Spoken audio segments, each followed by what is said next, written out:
howlka shirarka xarunta golaha aqalka sare ee dowladda federaalka Soomaaliya sidii uu shirgudooniyay gudoomiyaha aqalka sare mudane Cabdi Xaashi Cabdullaahi oo ay ka soo qayb galeen labada gudoomiye ku xigeen ee aqalka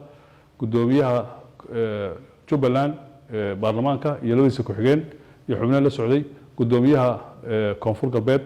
gudoomiyaha Galmudug iyo ku xigeenkiisa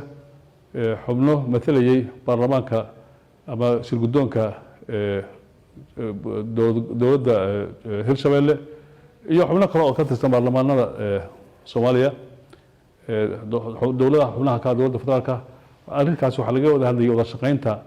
aqalka sare matala dowladaha xubnaha ka dowladda federaalka oo ay soo doortaan baarlamaanada dowladaha xubnaha ka dowladda federaalka sidoo wada ogsoonahay iyo oo xisaaran isla markaa hawshooda ugu muhiimsan ay tahay federalismka marka waxa laga wada hadlayay qaabkii loo wada shaqeyn lahaa talooyin badan iyo hadallo badan iyo xog isweydaarsi fara badan ayaa la kala qaatay waxaan ku soo dhamaaday guul aad iyo aad u mahadsantahay